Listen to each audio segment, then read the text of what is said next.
Deep inside every human cell, a silent war is constantly unfolding, a battle between life and death. And in that hidden conflict, there's one thing cancer craves above all else: your metabolism. Across research labs worldwide, scientists have uncovered a biological truth so profound it has challenged how we see disease itself. Cancer cells thrive in environments rich in sugar. But when the body switches to another fuel, one that doesn't rely on glucose, these same cancer cells begin to falter. Many don't survive. This isn't speculation. It's a hard biological fact that's puzzled and fascinated researchers for nearly a century. Your metabolism plays a critical role in the fate of a cancer cell. So, what exactly causes this shift? How can your metabolism, a function that quietly operates behind the scenes, suddenly become a powerful tool to weaken or even destroy cancer cells without harming healthy ones? The answer lies in a natural, everyday process that takes place in your body, often unnoticed. And the most remarkable part? You don't need expensive treatments or extreme procedures to activate it.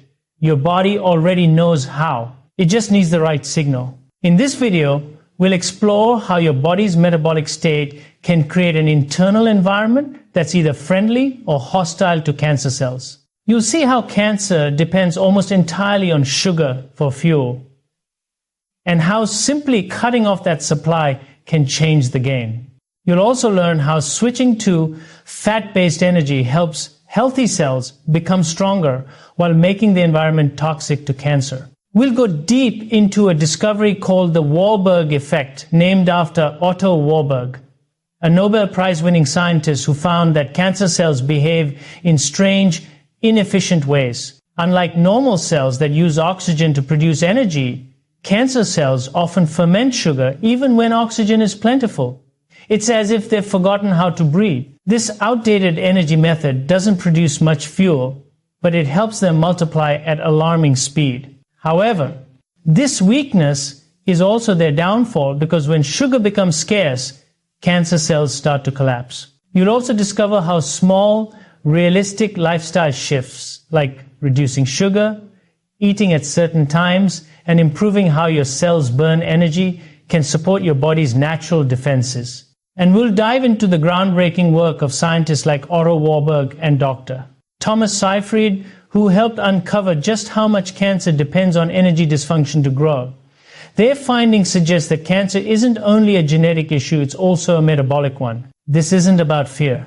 It's about facts. Each moment of this video will connect another part of the puzzle, and by the end, you'll understand how to create a natural, protective environment inside your body, one where cancer cells struggle to survive. This is knowledge that empowers, because once you see how your body works, you'll never look at healing the same way again. Welcome to Health Revival Code, your home for science-based natural healing insights. If you're ready to learn how to activate your body's deepest healing systems, subscribe now and turn on notifications.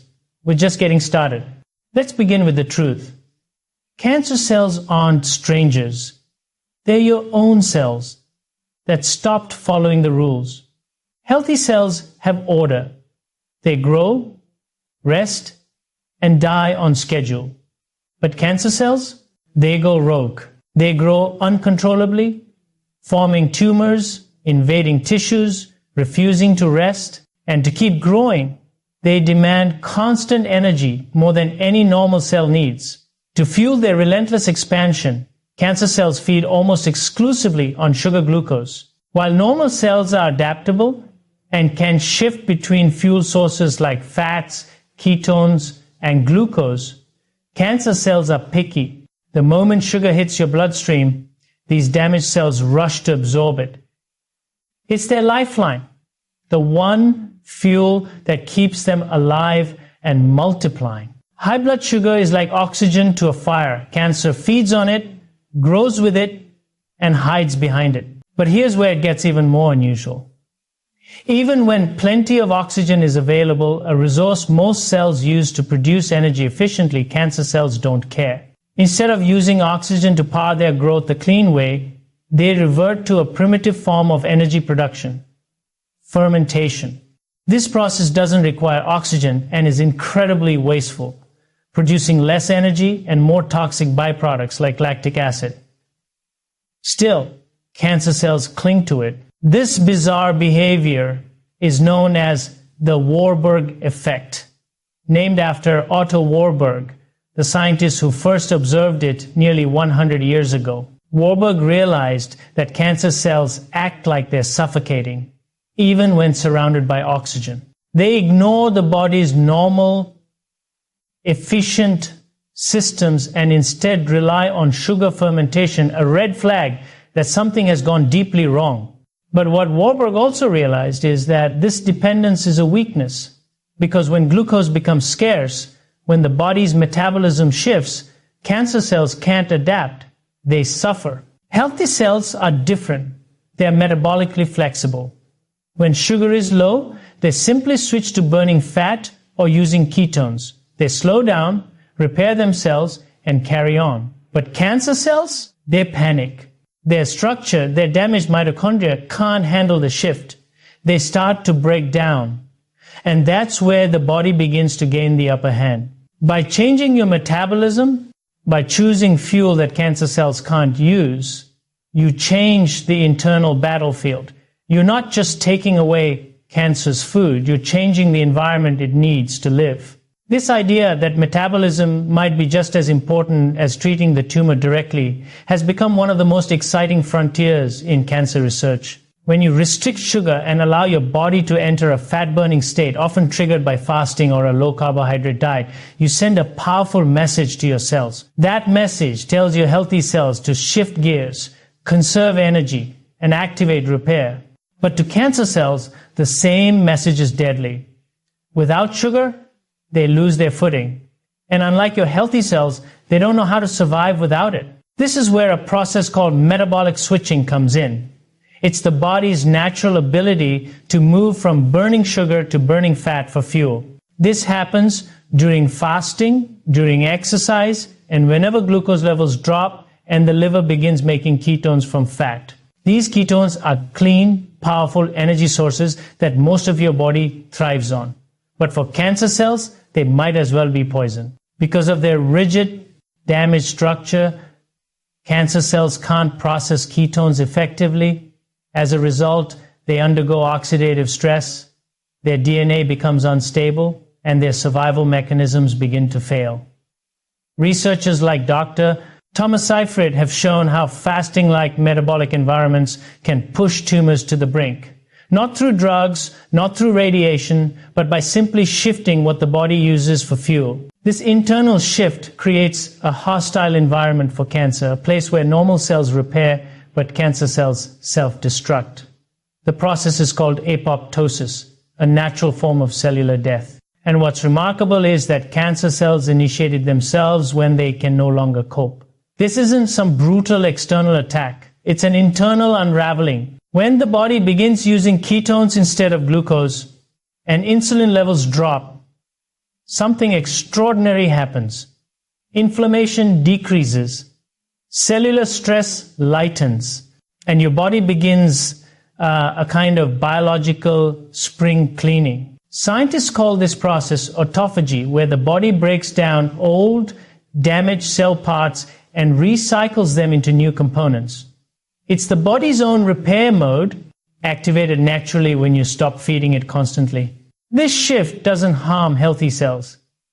In fact, it strengthens them. As insulin drops, repair genes switch on. Inflammatory markers go down, and cells that have been damaged by years of wear, by sugar overload or oxidative stress, begin to recover. It's nature's way of healing from the inside out. But for cancer cells, the same environment is lethal. Their rigid systems can't handle the lack of glucose, the rise in ketones, or the oxidative stress that builds up in their fragile DNA. They're not equipped to survive outside their sugar-soaked comfort zone. This discovery, first hinted at by Otto Warburg and later expanded upon by researchers like Dr. Seyfried, has transformed the way we think about cancer.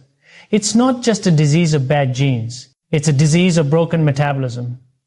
And that means we're not helpless, because while we can't always control our genes, we can influence our metabolism, what we eat, how often we eat, how much sugar we consume, how we move, how we rest. And it turns out that when you give your body the right environment, it knows exactly what to do. No miracle required, just a return to its original programming. Think about this. In times of scarcity, when food was not always available, our ancestors' bodies naturally entered a state of metabolic flexibility. They fasted, they burned fat, they healed, and during those times, their bodies didn't break down. They became sharper, stronger, more resilient. That same design still exists in you. Today's constant food supply, high in sugar and processed carbohydrates, has disrupted that natural rhythm. We eat from morning to night. We spike insulin repeatedly. We never give ourselves time to repair. But when we return to balance, even for short periods, the body responds almost immediately. Intermittent fasting, for example, gives your cells the signal to shift gears. Even just 12 to 14 hours overnight without food can begin the process. Your insulin drops, sugar cravings fade, and cellular repair begins. You don't need extreme diets. You don't need to starve. You just need to stop flooding the system with sugar long enough for your body to remember how to heal. This is not about punishing your body. It's about freeing it. Freeing it from the constant chemical assault of processed food. Freeing it from the noise of insulin overload and inflammation. Freeing it so it can do what it was always built to do: repair, restore, and protect. The truth is, your body isn't fragile. It's fiercely intelligent. It's always adapting, always trying to bring you back into balance. And when you learn how to speak its language, when you make small choices that respect its design, you give it power. You give it permission to protect you. Because when cancer cells are starved of their fuel, when the environment turns against them, they begin to collapse. And that collapse doesn't destroy you, it heals you. Not by force, but by order. Not through fear, but through understanding. And all of that starts with a single question. What kind of fuel are you giving your body?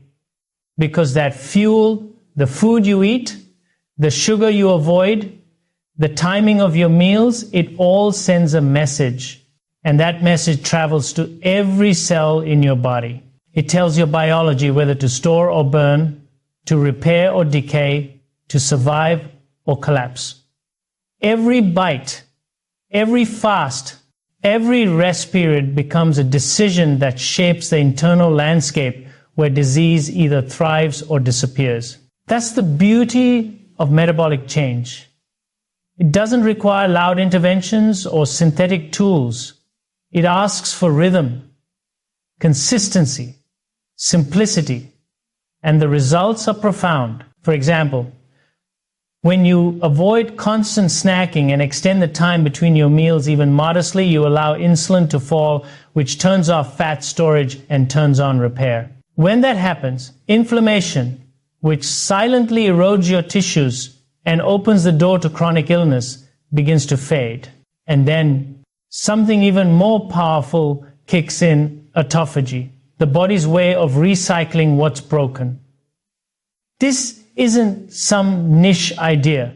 It's a Nobel Prize-winning discovery that shows how your body can clean itself at the cellular level when it gets the chance. Old proteins are dismantled, dysfunctional mitochondria are cleared out, cancerous mutations lose ground, and healthy cells take the lead. But how do we support this process in everyday life?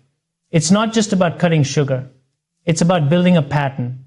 One of the simplest patterns is time-restricted eating, what many call intermittent fasting. Not eating late at night. Giving your digestive system a break between dinner and the next day's first meal. Even a 14-hour overnight fast can unlock remarkable changes. Your blood sugar stabilizes, your mind clears, your energy becomes more stable, and beneath the surface, your cells begin to shift into protection mode. Pair that with eating less processed carbohydrates, the kind that spike glucose fast and fade just as quickly, and you reduce the roller coaster effect that damages blood vessels, feeds cancer cells, and drains your energy. Instead of white bread, refined sugar, and sweetened snacks, you bring in slow digesting foods. Fruits in their natural form, vegetables, whole grains.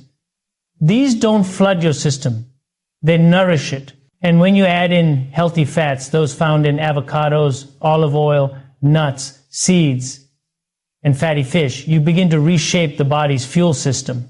These fats provide long-lasting energy. They keep hunger at bay. They promote brain health, support hormone function, and crucially, help the body stay in that fat-burning, ketone-producing state where cancer cells struggle to survive. It's not a rigid rule book, it's a flexible strategy, one that listens to your body and helps it return to its natural, powerful rhythm.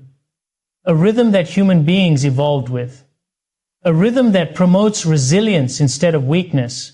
Hydration plays a quiet but essential role too. Water doesn't just quench thirst, it helps cells flush out waste. It supports kidney function. It helps manage blood pressure and temperature. And during fasting, it becomes even more important because your body is using stored energy, and water helps carry away the byproducts of that process. Stress management is another silent factor. Chronic stress increases cortisol, which raises blood sugar, blocks fat burning, and keeps your body in a state of alert. That tension delays healing. So practices like deep breathing, short walks, rest, and prayer aren't luxuries. They're tools. Tools that restore your body's calm so your metabolism can return to balance. And when you bring all these small practices together, fasting windows, fewer refined carbs, more healthy fats, hydration, and stress reduction, you don't just improve your energy, you transform the entire internal environment. Each of these small daily decisions becomes a signal to your body.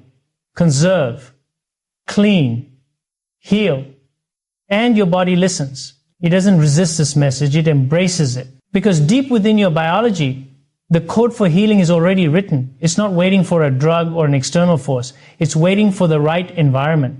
And once that environment is restored, your body gets to work quietly, efficiently, and in alignment with the way it was designed. Now here's where it all ties back to cancer. When your internal state supports metabolic flexibility, your cells are constantly shifting between fuel sources, burning sugar when available, switching to fat when it's not. This flexibility is what keeps healthy cells strong. But cancer cells, they can't keep up. They're stuck in the past. They cling to glucose like a crutch. And when that crutch is gone, their foundation collapses. That collapse doesn't just stop their growth, it triggers their death. This is why some researchers now say that managing your metabolism might be just as vital as attacking a tumor directly. It's not about choosing one over the other. It's about combining strategies that work with your biology, not against it. And this metabolic approach doesn't require you to suffer. You're not starving. You're aligning. You're giving your body space to do what it already knows, restore balance. Now, none of this means food is a magic cure. But food is information. It shapes your metabolism, your hormones, your inflammation levels, and your energy systems. And when used wisely, it becomes one of your greatest allies. Because every time you choose a nourishing meal, every time you fast for a few extra hours, every time you hydrate or take a moment to breathe deeply, you're creating conditions that make life harder for disease and easier for health. Let's bring it all back to something simple and powerful. Your body isn't broken. It's brilliant. It's not helpless. It's waiting. Waiting for you to stop overwhelming it, to stop feeding the chaos, and to start listening. Because when you reduce sugar, your cells breathe easier. When you rest your digestion, your body switches to repair. When you lower stress, your metabolism stabilizes.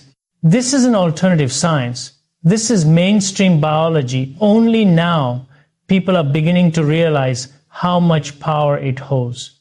And while cancer is complex, and while no single solution can erase all risk, this one truth remains: the environment inside your body matters, and you shape that environment every single day. It's in the meals you skip, the sugars you avoid, the walks you take, the hours you sleep, the thoughts you think. All of it speaks to your cells, and your cells respond accordingly. So many people hear the word cancer and freeze. They feel powerless, as if their body has turned against them. But the truth is far more hopeful. Your body has always been working for you. It is designed to detect errors, to repair damage, and to eliminate what doesn't belong. You just have to give it the conditions it needs to do that job. When your metabolism is calm and balanced, cancer cells lose their home field advantage. They no longer thrive. They struggle. They shrink. And your healthy cells take the lead. This is not about extreme interventions. It's about restoring the original settings of the human body, the ones that were always there beneath the noise of modern life. Because when those original settings come back online, when you return to metabolic balance, your biology begins to do what it was always built to do: heal. You're not adding something foreign. You're removing what never belonged in the first place. Excess sugar, constant feeding, chronic stress, and in their place, you're offering stillness, rhythm, and rest. That's when the real change begins. The more you support this process, the more momentum you build. Each fast, each balanced meal, each mindful pause strengthens your body's defenses. You're not just improving how you feel, you're reprogramming the environment within your cells. And the healthier that environment becomes, the harder it is for cancer cells to survive. They depend on chaos. But you're building order. This isn't about fighting a war. It's about restoring harmony. Not through extremes, but through consistency. Not through fear, but through understanding. That's the shift. That's the key. And it's within reach for anyone who chooses it. Now, let's be clear. Cancer is a complex condition. No one is saying that changing your metabolism replaces medical treatment. But what we are saying, what the science is increasingly revealing, is that your metabolism can either make your body a welcoming place for disease or a place where disease cannot gain a foothold. And that's not theory. That's reality. Your mitochondria, the energy factories of your cells, are constantly deciding whether to power life or fall into dysfunction. And you influence that decision every single day with what you eat, when you eat, how you move, how you rest. The beauty is, the process doesn't demand perfection. It just needs intention. Consistent, thoughtful steps that add up to big changes over time. If your body has been overwhelmed by sugar, by stress, by sleepless nights, it's not too late. Healing isn't a race. It's a return to the way your body was always meant to operate. Balanced, focused, resilient. And the path there is paved with everyday actions. So, start with one. Maybe tonight, you stop eating a little earlier. Maybe tomorrow, you go for a walk after lunch. Maybe this week, you switch out processed snacks for something whole, something real. These are not small things. These are signals, and your body is listening. Because beneath every headline and every supplement bottle, the truth remains. Your most powerful healing tool is your own biology, and you have access to it right now, not tomorrow, not after some crash diet. today, in this very moment. And when you choose to support your metabolism, not to punish yourself, but to care for yourself, you change everything. You transform your inner environment from a place of vulnerability to a place of strength. You send a message to your cells: survive, repair, and protect. And they will, because that's what they're built to do. So now you understand the power to protect your health doesn't only come from outside interventions. It begins with the choices you make every day. The food you eat, the energy you create, the balance you restore within. Every step you take toward a healthier metabolism is a step toward healing. Do you believe food and lifestyle can truly influence disease? Let me know your thoughts in the comments. I'd love to hear how you see the connection between what you eat and how your body responds. If this video opened your eyes or gave you hope, give it a like, share it with someone who needs to hear it, and subscribe to the Health Revival Code for more science-backed insights that put you back in control of your health. And always remember, healing doesn't begin with fear. It begins with understanding. Stay strong, stay curious, and above all, stay in rhythm with the healing intelligence that's already within you.